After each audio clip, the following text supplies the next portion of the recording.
Thank you for joining us. It's Thursday, so here we are. I'm Edwin. I'm joined by the busiest man in the opposition, Joe Walsh. Edwin, it's so good to be with you. We are what a week. Man, I told you we were going to go from defense to offense and we were going to start to win. And boy, that State of the Union sure showed them on defense. God, it was terrible. First, I want you to explain yourself. By the way, everybody, come on in. Welcome, welcome, welcome. Punch those red hearts. Make sure you're subscribed to Edwin Eisendrath and Joe Walsh. Thank you for joining. Explain yourself. The State of the Union.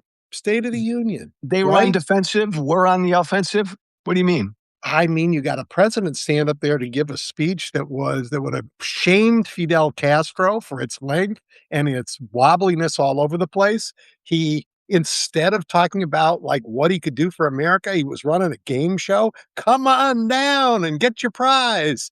And, and he hit all of those MAGA favorite points, and they're massively unpopular all across America, every one of them. And what did the Republicans do? They showed there isn't a paper's width of distance between them and Trump's backside. So they can all go down with him. Susan Collins can later say, "Oh, I didn't know." Yeah, you know what? They're tied to him like as tightly as they can be, and that's good for us. That speech was all him giving his usual nonsense. It swayed no one, and he's talking to a shrinking base. So I agree with your final point. They're tied to him. They will go down with him. Yep. I did not watch the speech. Did you? I did, every word of it. Good for you. You're a better man than I. No. I read about it. I read the transcript. I watched all the analysis. I actually spoke at an alternative event, which was a lot of fun. I want to hear about that. But Edwin, I think he reinvigorated himself with his base the other night. And I worry if he exuded, don't get me wrong, I don't believe this, but I worry that he exuded strength and action and, hey, Democrats, you're not going to stand up. Are you with American citizens or illegals? Stand up. And Democrats didn't stand up. And I'm just worried about the average person out there watching that moment thinking, hey, Democrats, what's up? So it's not as clear to me that this was a real political loss for him, even though I want it to be. Well, the average American wasn't watching, for one. By the way, that numbers were in the tank. Yeah. I mean, really. So they weren't watching. So they're going to read about it. They're going to see clips. And he's a man who's got some energy still. He can rise to the occasion when he needs to. And he was okay, but it wasn't, maybe people in his base found it attractive, but again, not going to expand his 30%, and that's okay with me. If he gets 30%, and if they get 30% of the vote, I'm fine with that. And by the way, this is why right here, everybody should watch the two of us every week, because we're brothers. You're a bit more sunny than I am. I'm darker than you are. That's because I live in Chicago where the weather is always lovely. So our listeners will get both perspectives. Yep. I'm still a nervous Nelly. And I'll tell you what, Edwin, he did say one thing that mattered that night. One thing. And it's astounding. He said, Democrats, all of them, can only win by cheating. I heard it. They've only, and you and I know what that is. He has declared war on another American election this November. And by golly, we all got to be awake to this. Well, today, the Washington Post reported this story that, he and his friends are cooking up yet another national emergency. For those of you who haven't heard this yet, the theory is that China did get involved in the 2020 election, tried to steal it. And so he gets to declare an emergency that will allow him not only to cancel mail-in ballots, but to get rid of voting machines, right? Just to make it impossible for a nation this big to vote. I think the Supreme Court, I have nothing good to say about him, but they made it clear that he doesn't get to declare emergencies and do whatever he wants. So he can come after the ballot boxes in the states. The states can tell him to go pound sand. But you're 100% right. He will try and cheat. He will do everything he can to cheat, to destroy the democracy, and your former party's going to go with him and try and do it. By the way, just a reminder to everybody, Edwin, think about what you just said. A sitting American president again will attack our elections process. The heartbeat of our democracy, and he's attacking it again. Just think about that. I've thought Hey, about it for 8 years. I mean, the man, this is who he is, right? I mean, this is who he is. As you've pointed out, how the man got back in office is a shame on all of us, and a travesty for the whole world. I by mean, the way, you made another really good point 4 minutes ago.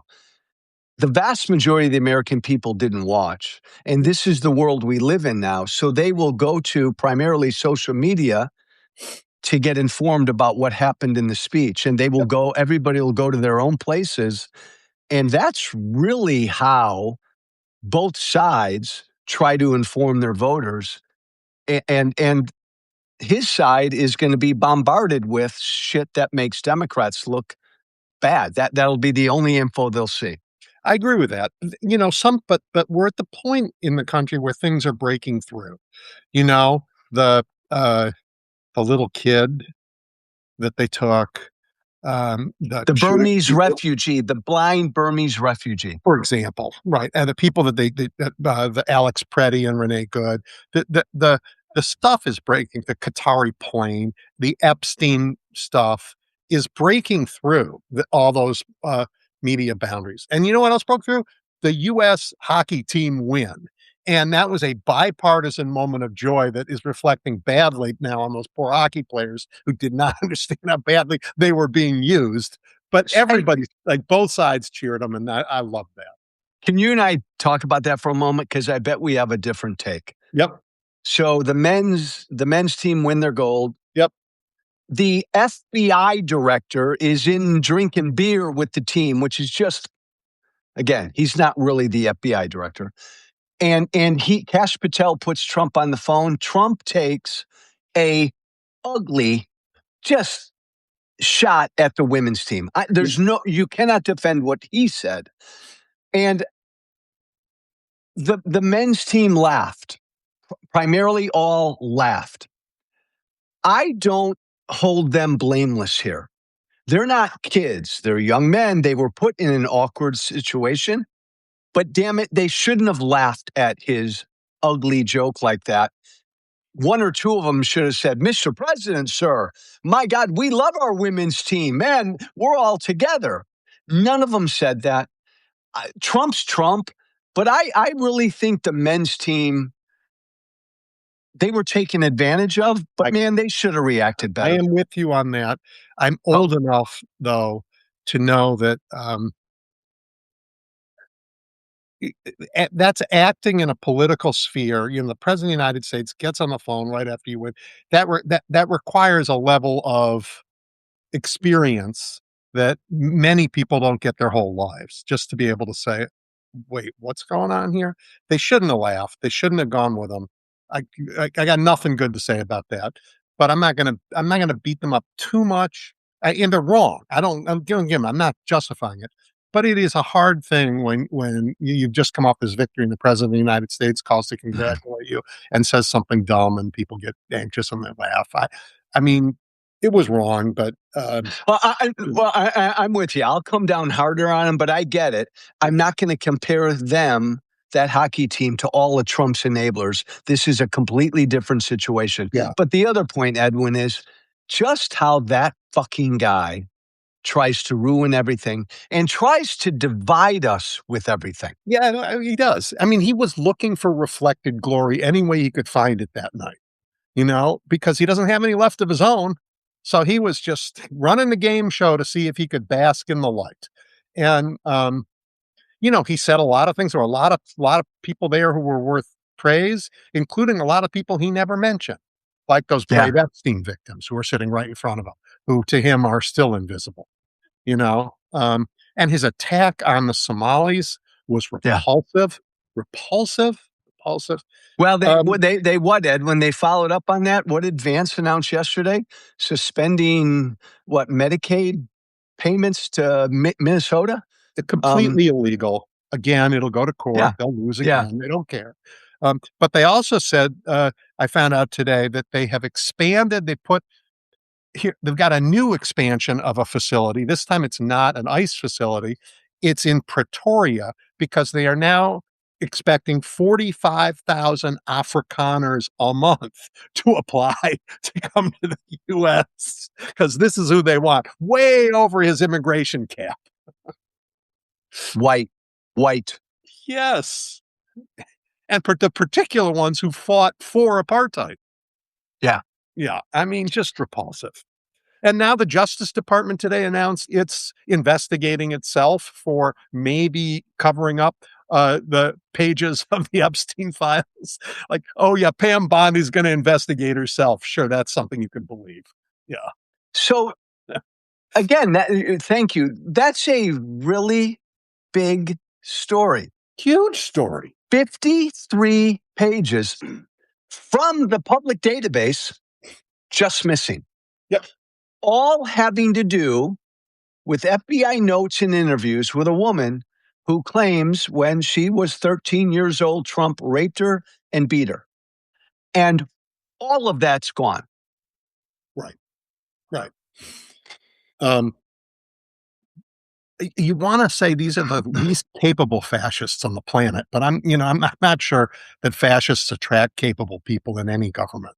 I mean, but my God, the mistakes they're making but everybody looks at it and they just go, these people they can't do anything right.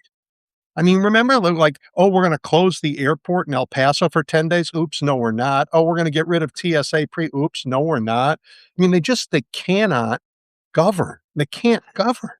Look, I think what you and I are saying, and we've been saying it for a while, he's going to try to fucking steal this election. Assuming he doesn't, it's a blue tsunami like we haven't seen in a long, long time. Democrats will take back the House without having to lift a finger. Senate's going to be tough. And Trump knows that. And by the way, Edwin, I have a real fear that no matter the outcome or no matter the breadth of the Democratic victory, they're also hatching a plan not to accept it. And I wouldn't be surprised if the Speaker of the House kind of goes along with it. Um, I um, I think we've talked about this, and I agree with you. They're hatching that plan. How can we say, oh, those states didn't follow the law, so we can't really seat these delegations? Um, But again, I don't believe they'll get it. I mean, if they wanna see a million Americans go stand just come to Washington and surround, uh, the Capitol, not to go storm it violently, but to sit outside and not let anybody in or out until they do the right thing.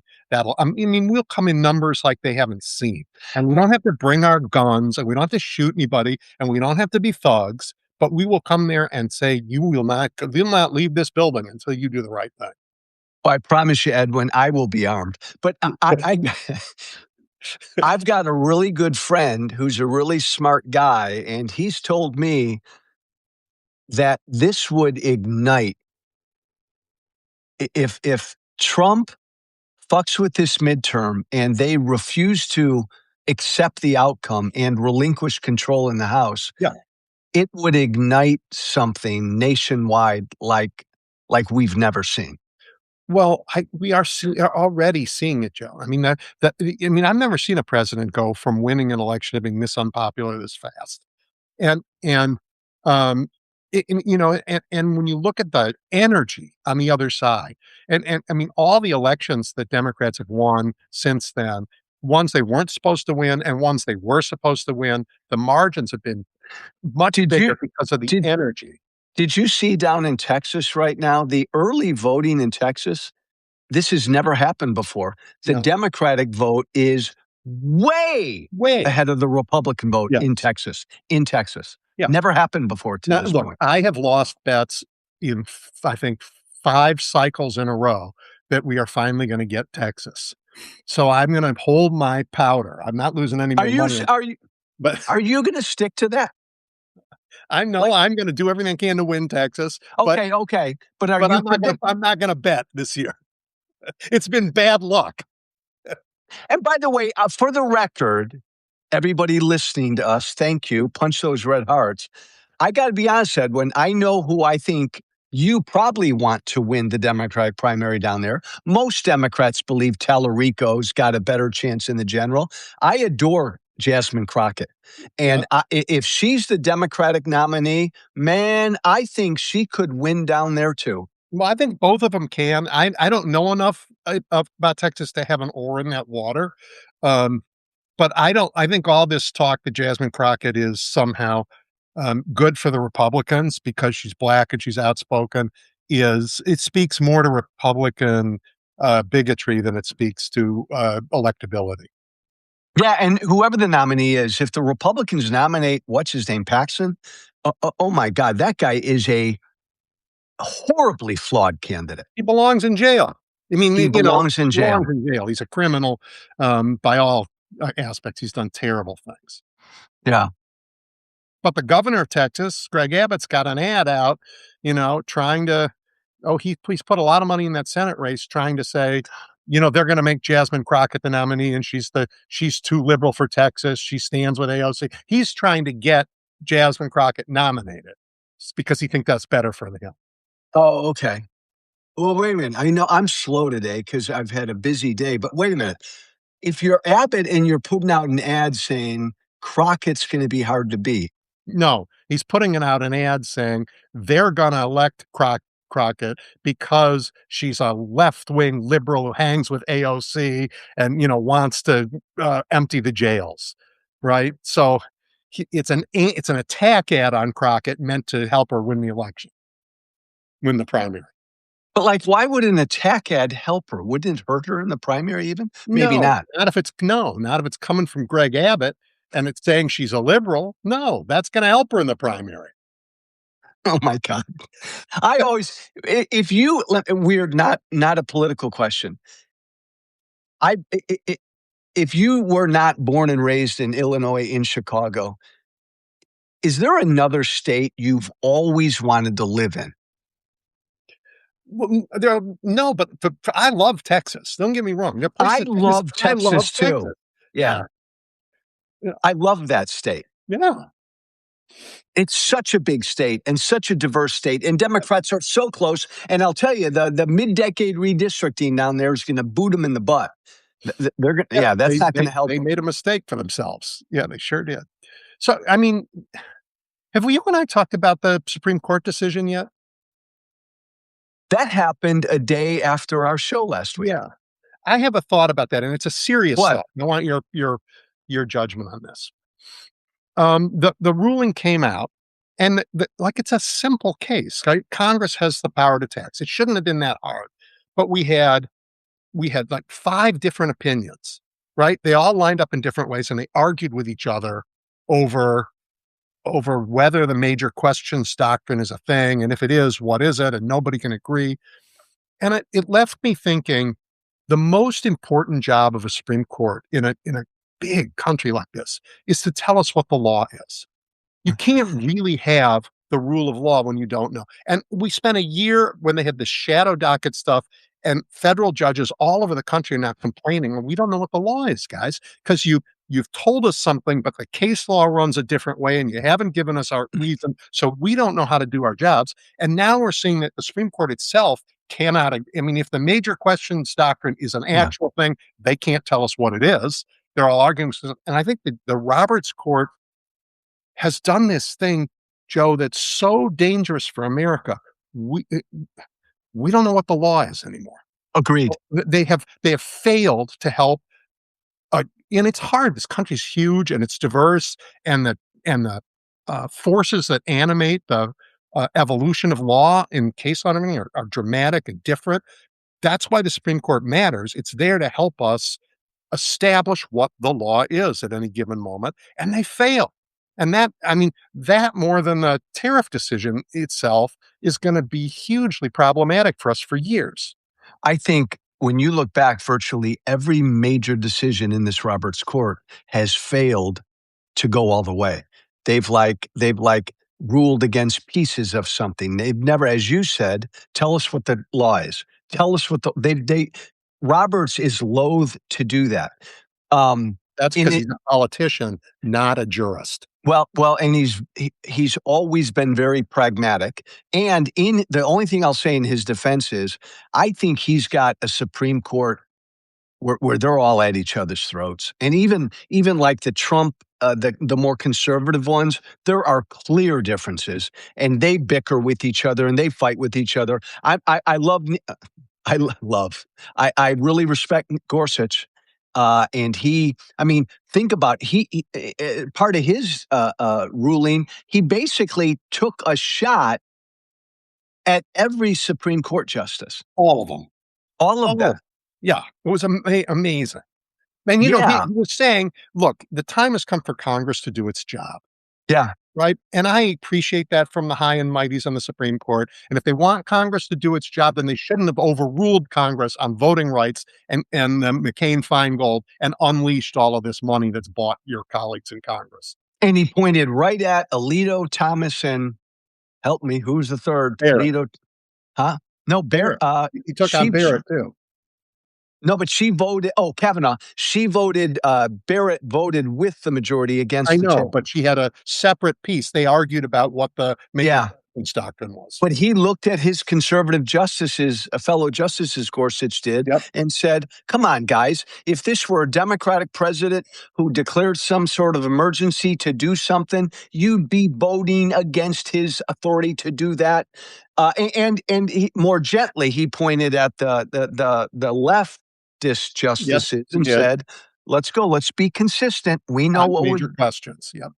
Well, I think they've got themselves in a hole, but they dug it for all of us, and, uh, it's just we Yeah. could have used a Supreme Court that had both Well, common what sense and what would in your opinion, what would have been, tell us what the law is, what would have been that kind of a statement from the court on the tariffs?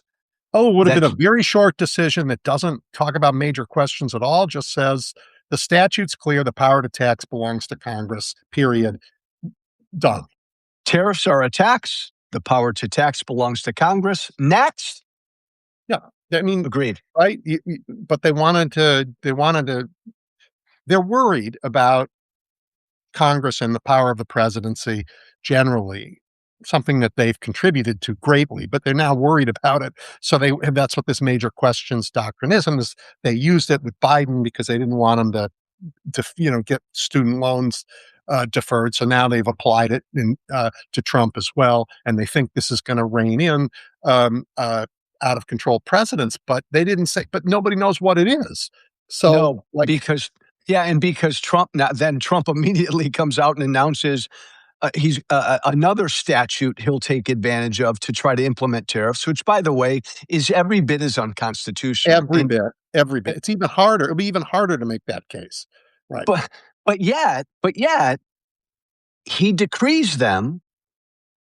I guess they're in place until it's adjudicated.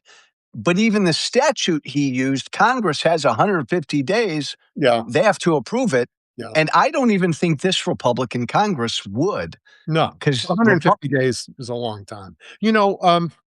yeah, I would love to play poker with John Roberts. You should have seen his face during I mean, you didn't watch it, but no, during the State of the Union, the man looked like he was being filleted. He was so unhappy. Yeah. they. It is really interesting, Edwin. You listened to Trump, and I didn't. You did for an hour and 50 minutes. Most intelligent people know he's just an idiot. And those Supreme Court justices sitting right there. By the way, I don't like that they're at the State of the Union. By the way, I don't like the State of the Union speech. We should go back pre-Wilson and just send a damn letter, send And an the letter. email to Congress once a year. I do not like what this speech has become. It Yeah, serves the zero theater of it is purpose. I don't really like that either. I do love a State of the Union speech, and there are Do you many really? if I remember, that I thought were great, you know? Bill Clinton's when the teleprompter went off and he went and he got through it anyway, you might have been there for that. I mean, Yeah. it was good. It was really good and substantive and detailed about the country. Um, Reagan sort of Reagan started the gave whole some show. Yeah. fabulous ones, you know? But the theater that's shown up around it now is, um, very unhelpful. Well, actually, I take it back. I'm going right back where I began. Huh. The th the theater is revelatory because now we know there is not any I mean, no Republican can distance himself from Trump. No matter how bad things get, they're in it with him, and they're gonna go down with him. I still do say, my brother, Mhm. Democrats would have been well advised, all of them, to just not go. That visual, Edwin, of a half empty chamber, God, I thought that would have spoke just volumes. Well, yeah, except it wouldn't have been half empty, they would have They filled the they would have seats. filled it. They would have filled Yeah. the seats. They'd filled it with cheers on all sides, you know? So, I had a lot of fun. I mean, we were at an event. Robert De Niro was the final speaker, but some politicians, a bunch of other really good names. It was a very festive. yep. It was like a rally. It's just another resistance event, and these are so important. And at that event, the State of the Union was what? What would you guys have said? My Well, well, the event was called State of the Swamp, yep, which sort of said it. But yeah, this union right now is divided, and it's under attack. And I think that's what I tried to say. A lot of people were having fun. I just got up for 3 minutes, and I wasn't in the mood to have fun. yep, This guy is attacking this country. Come on, yep. baby, this is what we got to do. Now here's where you and I again, where we aren't exactly the same. He is attacking the country, no Yeah. question, in all the ways you say. I think the state of our union is better than it's been in years because all over the country, Americans have decided to think about democracy for the first time in a couple generations. And they're going, you know what? We actually like it. We think it's valuable. We don't want these fascists putting their troops on our street. And that, and we're going to beat this guy. And we're going to take this terrible moment. And this is our version of World War II, where the fascists have come and they're at our throats. And somebody's got to be the generation that beats them. Did I you don't know, we feel just said that was a like, the state of America was terrible when we were fighting the fascists and, after the Great Depression. I don't know. It's a would fight for sure, but did you f- did you feel that way during Trump's first term? no, Like, did you feel like he's waking us up and not enough, but, not enough. And COVID was very strange. It had other weird things. Um, and I didn't feel that way in his first year is the year we learned to do this. A second term. This is the year where, he came out of the gate strong. He consolidated a lot of power, but we learned how to fight back. And after their attack on Chicago, and I saw how we responded, I'm an optimist. so you silly optimist who I adore, I'll agree with half of what you say. And I say this a lot. The The half beauty that of says we're under attack, yeah, no, no. The the beauty of Trump is that he's so bad, he's waking us up and he's forcing us in real time to decide what kind of country we want to be. yep. That's all good. So body politic has woken up, but I'm not 100% convinced that will prevail. I spoke at another event, Edwin, a week ago. Chris Christie spoke before me. Chris Christie literally said, oh my God, you might agree with him. Christie said, the worst is behind us. I wanted to fucking scream. So I I don't know got up and that I said, don't know no, that I no, agree with no. it. I don't know that Okay. I agree with it. I mean, and you go back to, examples in war, you go back to World War II. We knew we would win after D-Day. Yeah. Terrible things happened after D-Day. The idea that the worst is behind us, there's going to be it's it's brutal from here to there. I mean, they're building their Yes. concentration camps. What's happened to kids in those camps in America? we learning more stories today about the Dilley detention center, the Dilley concentration camp, where they're now saying kids can't have crayons because they don't want their drawings to be seen. I mean, just it's a hideous fascist thing, and the damage that's going to be done is real, and it's going to be done every day he's there. So I don't. The worst isn't behind us until this episode is behind us. Um, because the flip side too, Edwin, is yes, he's woken us up, the Yeah. resistance, but he's also woken up some deep, dark, ugly forces that have been emboldened these last number of years, especially this last year. And I don't know if if they're growing in numbers, but they've certainly grown in influence. The dark side has too. My Yeah, former party, I agree with like, you. like, They're do you out there. think? I've asked you. Do you think my former political party will ever recover from what Trumpism MAGA is? No. I don't. I do not. I think So America needs a new right of center party. Although we're redefining what right and left mean, but there are gonna be 2 parties who have some disagreement about our and a good debate about how we move forward. We don't have that right now. We have one party that's fighting to save the democracy and one that's fighting to end it. And the yeah. you know, um, and we got a whole lot of people who aren't in any party who want to save the democracy. So we're going to get there, but then we need a new party that uh you know whatever counts as conservative in this new world. I mean, again, I don't even know what those vectors are. How people because then let me back up and be more articulate about this, Joe. I believe most Americans, you look at every poll, there's an enormous agreement. Shocking, given how politics seems divided. There's an enormous agreement about what our government should be doing and what we want for each other in this country. Enormous. And if we had politicians who were brave enough to go there, I think you could cobble together an enduring majority, one that doesn't flip from one side to the other every election. But you have to then, but it's based on delivering for people. You really have to deliver for Americans. They got to not think their government's failing. So I agree with you about. I think the Republican Party of my days, that's dead and it Yeah. ain't coming back. But the process of getting to a healthy second party, man, that could be super painful and hard. And the only other thing I'd add, Ed, when my new party, your party, they've got their own issues that they got to work out. And that could be a really tough, difficult process. Yeah, we're talking a few years out, but I mean, maybe that second party is this one that's left splitting. I don't know. I Mm. just don't know. But that's a conversation for another year. Right now, it's win the midterms, baby. Make sure we have midterms and fucking win them.